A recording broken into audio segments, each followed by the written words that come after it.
All right, this is a follow-up to the video I did about UK super heavyweight amateur prospect Moses Itauma. Now, I just want to respond to a couple of the comments that were left. The first one here is from Robert Schutz, who says, he seems good for his age, but he's not 2.5 years from a title. Also, he has 0 KOs and 18 in the unpaid ranks. Yes, these are only 3-rounders, but Tyson was KOing folk in seconds when he was of the same age. RSC, which means referee stops contest, also is not the same as a KO before you say. Also, UK judges are infamous for stepping in early. So shout out to Robert Schutz for the comment. Of course, there are several issues with his comment there, which I'll address now. Now, he says that Itauma isn't 2.5 years from a title. Well, he wouldn't need to beat Mike Tyson's record. Mike Tyson wasn't bang on 20 years old when he won the title from Trevor Berbick. I think he was 20 and 4 months or something like that. So as long as you're, let's say 20 and 3 months, 20 and 2 months, rather than 20 bang on, then you would still break Mike Tyson's record. So he has more than 2.5 years for sure to do it. The next thing he said is he has 0 KOs, as in Itauma, in the unpaid ranks. And yes, these are only 3-rounders, but Tyson was KOing folk in seconds when he was of the same age. This is completely untrue. I think because there's a lot of misconceptions about Mike Tyson's amateur career. People look at the fights he had in the Junior Olympics when he was 15. Now, when Mike Tyson was 15, and remember, this is when he was younger than Itauma. When Mike Tyson was 15, he had the body of a fully grown man. But the people he was fighting, I talked about this in my Mike Tyson video, the early physical maturation. The people Tyson was fighting were typical 15-year-old boys. Skinny, they lacked muscularity and all this kind of thing. Whereas Tyson was like a full-grown man. So here's an example. This was Tyson in the Junior Olympic final when he was 15. And as you can see, this is his opponent. Taller, of course, like most Tyson opponents, but there's no muscularity there. Whereas Tyson was literally like somebody in their 20s when he was 15 in terms of his size, his physical size and physical maturity. And by the way, this fight was an RSC. It wasn't a clean KO. That's when Tyson was 15. But most of Tyson's clean knockouts happened when he was fighting young guys, when he was 15, fighting other 15-year-olds. When Tyson moved into the seniors, all of a sudden he wasn't getting all the clean KOs. So when he was the same age as Moses Itauma, he wasn't knocking people out in seconds. So anyway, let's have a look at Moses Itauma's amateur record on BoxRec. Now, BoxRec, this is something you guys have to understand. When it comes to amateur records on BoxRec, they're often incomplete. They often do not show the full number of amateur bouts that a fighter has had. So I don't know whether Itauma's had more than 18 bouts. He may well have. But as you can see, it says 0 KOs and 18 bouts. But if we have a look at Mike Tyson and the registered bouts that BoxRec have got for his amateur career, he had 19 bouts and only 1 KO. And I can't actually find the KO. I'll come on to this in a second. He's got a total of 19 bouts and only 1 KO. So tell me how this is so much different to Moses Itauma's amateur record. It's not. Okay, Tyson wasn't walking through people once he was 17 years old like Itauma, because he was fighting people that were more physically mature, same age as him or a similar age to him, but they were more physically mature. Okay, like Itauma is fighting. So Mike Tyson was fighting guys like this when he was 15. This is who Itauma has been fighting recently. Bear in mind, this is Itauma here. He's 17 years of age. Look at this guy that he's fighting here. Look at the size of him. Itauma's 6'5". Look at this guy's arms and his muscularity. And Itauma beat this guy, by the way. I think he stopped him. I think this was his last fight. Compare that to the dude Mike Tyson's fighting. It's chalk and cheese. Okay, so again, Mike Tyson, when he was 17, he was fighting bigger, stronger guys than this dude, Kelton Brown, but he wasn't blowing through people in seconds like the gentleman in the comments said. Whereas Itauma, 18 registered fights on BoxRec, loads of stoppages. RSC here, RSC. This means referee stop contest. I'm not sure what the RET acronym is. RET, referee something. I'm not sure what that is. Obviously, there's a few UDs. WO stands for walkover. That's when a fight is so uncompetitive that they just, say enough is enough. Let's not even proceed because the winning fighter is so far ahead on points. They're like, you know what, let's just leave it alone. So that's a walkover. So what else we got here? UDs, referee stop contest, points, etc. And you look at Mike Tyson's record, it's a similar situation. Of the 19 registered amateur bouts they've got on there, as you can see, UD, split decision, walkover, referee stop contest. Then he lost a couple of bouts to Henry Tillman in the Olympic trials and the Olympic box-offs, another referee stop contest, majority decision, referee stop. Where are the KOs? Where are the clean KOs that this guy was talking about? Again, he's thinking of the Junior Olympics when Tyson was 15. When Tyson was 17, that stuff wasn't happening. Right? Again, a lot of misconceptions about Tyson's amateur record. Went the distance, of course, with Craig Payne. That fight's on YouTube. Lost that fight, although controversial. I thought Tyson won it. But either way, you get the point I'm making. Now, the next thing he said was regarding the referees or judges, I think he said, in the UK stopping contests early. Well, judges don't stop contests. Obviously, referees stop contests. The problem with that claim is that most of Itauma's amateur bouts here on his BoxRec page were not in the UK. His last 4 fights were in Bulgaria. Before that, he was in Germany. He did have one fight in the UK earlier on this year, but then more fights in Germany, more fights abroad, this time in Romania, couple of fights in the UK, Bulgaria again. So the vast majority of his fights have not been in the UK. So that whole UK early stoppages thing obviously doesn't apply here. Also, bear in mind, in amateur boxing in general, right the way across the board, referees tend to stop in earlier than they do in professional boxing. That's the norm in amateur boxing in most countries around the world, certainly in the United States and Britain. So just cleared up a few misconceptions there. Mike Tyson, when he was 15, was like a grown man fighting boys. Again, he was the same age as these guys, but he just matured physically so much quicker than everybody else. So it's not until he was 16, 17. And also, Mike Tyson competed at heavyweight in the amateurs, which is 200 pounds, and also super heavyweight. And unsurprisingly, in Tyson's super heavyweight bouts, he didn't get as many knockouts. So most of his knockouts in the amateurs were heavyweight rather than super heavyweight. Again, against the bigger, stronger guys, it's more difficult to get them out of there in 3 rounds. But yeah, that's Moses Itauma. Now, if you haven't seen Moses Itauma fight, I strongly suggest you go watch him. Look, I've been watching boxing for many decades, and over the past, whatever it is, 15, 16 years, they've had boxing on YouTube and interviews and stuff like that. Probably a bit less than that. But during that time, I've heard countless trainers talk about this fighter and that fighter and how this guy's an unbelievable talent. And they say it so often, and you go and check out the individual they're praising, and they don't look anything special. And when they turn pro, they turn out to not be anything special. So I've been there and seen it a million times before. So when I heard Shane McGuigan gushing about Moses Itauma, again, I was like, I've heard so many trainers say stuff like this about prospects, but let me go check him out anyway. And when I went to go watch Moses Itauma, I was like, wow, okay, Shane McGuigan might actually be onto something here. Because this is not the typical thing that I see when someone is gushing about a prospect. This guy actually appears to be unusually talented. When I say unusually talented, at a bare minimum in terms of his athleticism, he's 6'5", and he bounces around the ring like a middleweight.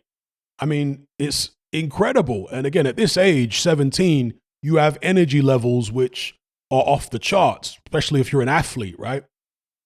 So very fast hands, fast feet, seems to have good balance, seems to have good power. He's a southpaw, loads of energy, good technique. This isn't a guy like, let's say, a young Deontay Wilder in the amateurs who looks sloppy and uncoordinated.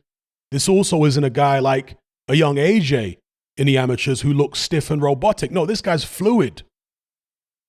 Like Tyson Fury fluid.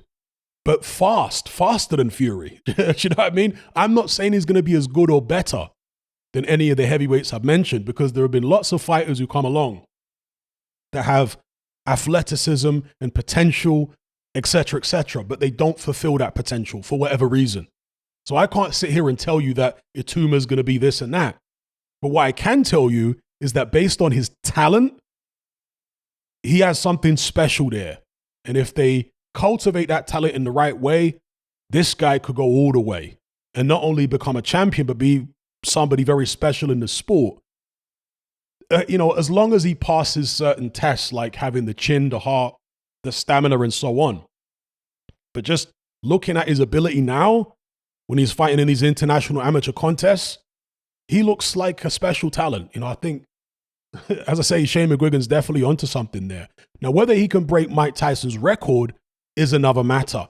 Several people were saying it's impossible for him to break Mike Tyson's record. I wouldn't go as far as saying it's impossible. Highly improbable, yes, because of the politics of boxing. I don't think the issue here would be Itauma's.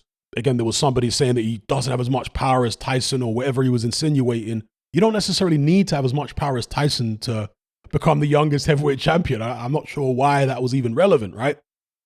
But all you need to do is be winning and beating people ahead of your time, which is what Itauma seems to be doing at the moment. But due to the politics in boxing, you would think it's highly unlikely that he'll be able to break Mike Tyson's record, and he might not even try to break it because he may be waiting for the next Olympic cycle. And, by then he's going to be probably close to 20. When's the next Olympics? Is it 2024? So he's going to be, 18, 19, whatever it is by then. And that would leave an extremely short amount of time for him to try and break Mike Tyson's record. So, yeah, wouldn't happen. And even if he turned pro now, let's say after he gets done with the amateur contest he's going to have this year, turns pro next year, he would need to turn pro with a promoter who has the vision of trying to get him to the heavyweight title and break Mike Tyson's record. That would have to be their objective. And they would have to move heaven and earth to try and make it happen in a very political heavyweight landscape, right? So it'd be a very, very difficult thing to do. Finally, there was somebody who said, or asked, rather, they didn't make this as a statement, they asked, isn't there a minimum age across all the sanctioning bodies for competing in a heavyweight championship bout of 21? And I've heard some people mention this before. So I went to the websites and checked out the rules of all the sanctioning bodies, the WBC, the WBA, the IBF, and the WBO. I looked through the rules, I did a search on the PDF, and I couldn't find anything in any four sanctioning bodies' rules that stated that you had to be at least 21 to compete in a championship bout. I didn't see anything like that in there. I'll leave the links in the description below. If any of you can find that in their rules, then please let me know in the comments. But I looked through, I did a search, I couldn't find anything that said that. There were a couple of areas, for example, this is the WBC rules, and there were some areas that pertain to age. And for the WBC, it doesn't explicitly state the minimum age a fighter needs to be in order to compete in a WBC sanctioned bout. It doesn't explicitly state that. It's actually quite ambiguous, nor does it talk about the maximum age. Bear in mind, the WBC is based in Mexico. In Mexico, it is common for fighters to turn professional at 15 and 16 years of age. All right, so bear that in mind. And of course, the WBC's got all kind of secondary and third titles and all this type of stuff.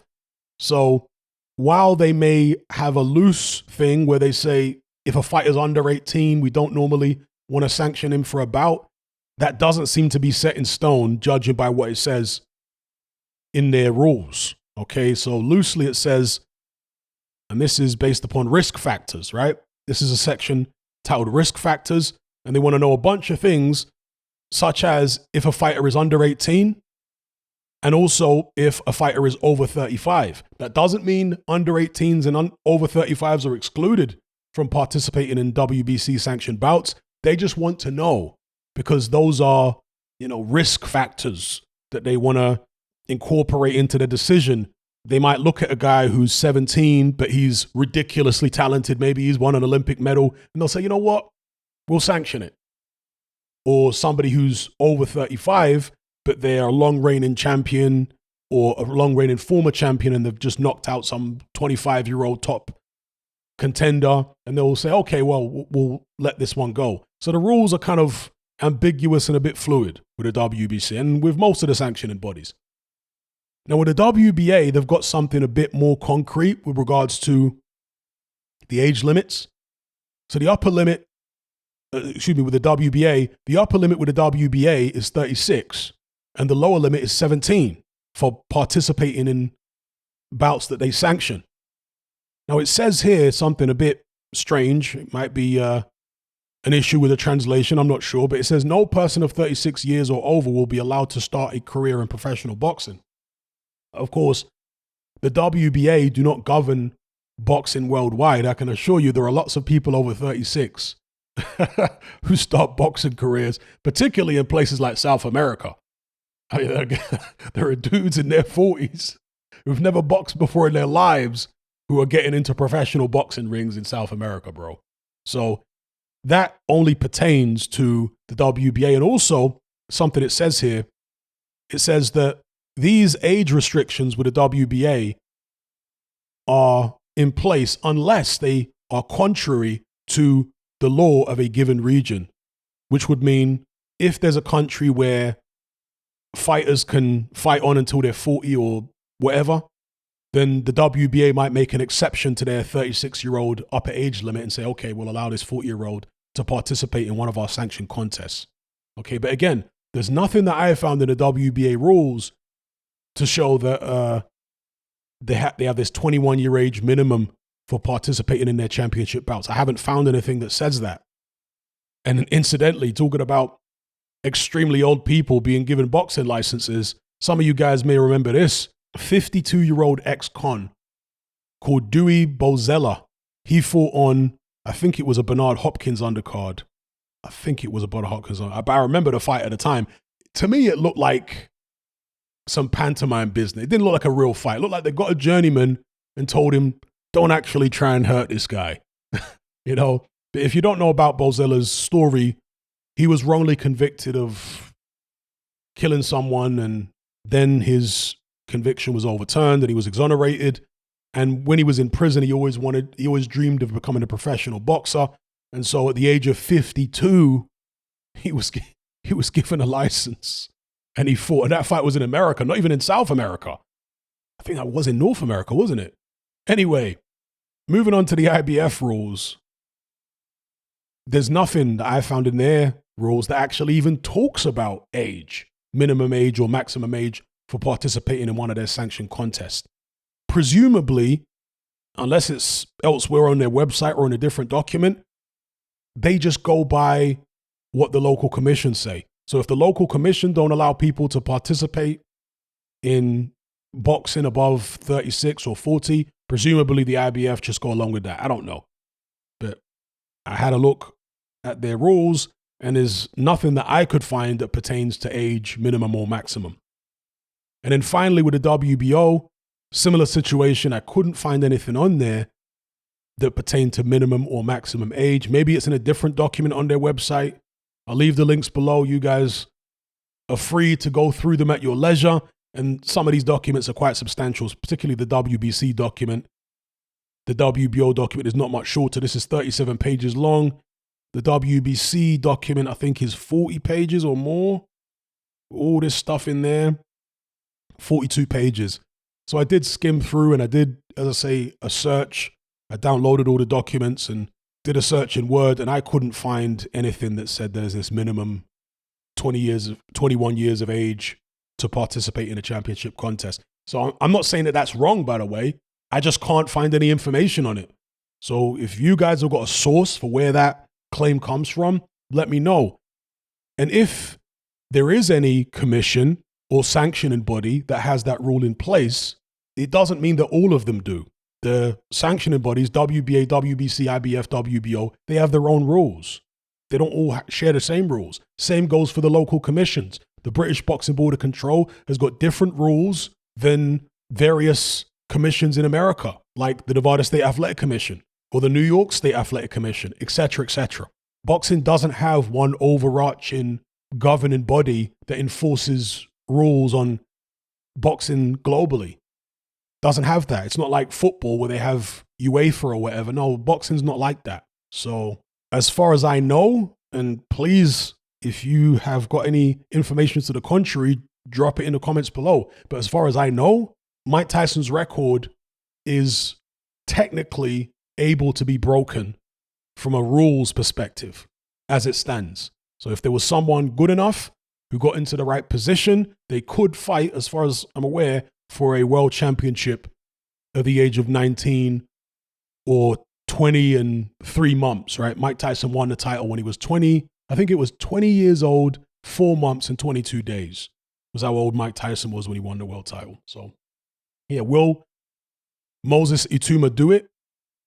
Probably not, for the reasons I've explained, you know, the politics of boxing and all that. But from a talent perspective, I think it would be possible. Yeah. People say that, oh, he could pick up a secondary title or fight a weak champion. Mike Tyson didn't beat some all-time great when he became the youngest heavyweight champion in history. He beat Trevor Berbick, folks. Trevor Berbick is not an all-time great. Trevor Berbick was one of the weaker WBC titleists in history. He was a tough guy and all that, and he was game, but he was not some like Hall of Fame fighter. All right, that's who Mike Tyson beat when he became the youngest man to capture a version of the heavyweight title. And remember, you only have to capture a version of the heavyweight title when you're younger than 20 years, 4 months, and 22 days. You don't have to be undisputed. Mike Tyson wasn't undisputed at 20. He just had one title. He captured one title at 20.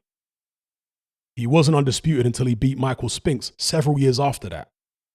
So bear that in mind. Anyway, I'll leave it there. Let me know what you guys think in the comments section below.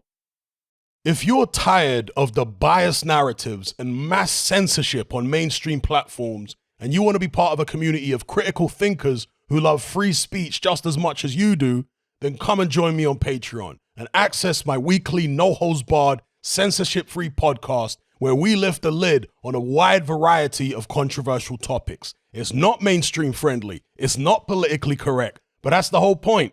We dare to stand as a beacon of reason against an army of insanity. Just head on over to my Patreon page and select the tier called Hatman Hot Topics. You'll gain access to a minimum of 2 hours of exclusive content every single week, including podcasts, videos, interviews, live stream Q&As, as well as my popular Confessions of a Nightclub Bouncer series. Not to mention a vast back catalog of hundreds of hours of previous episodes. You can listen via the Patreon app with the option to download in high quality MP3. We've also got an Element group where you can come and chat and hang out with myself and other members. Unlike Discord, it has full end-to-end encryption, is decentralized, and is 100% censorship free. You can also send voice notes as well as much larger audio and video files than you can on Discord. So come and sign up on Patreon. There's no contract, there's no commitment, you can cancel at any time, and it's cheaper than a cup of coffee. So I'll see you over there. I'm out.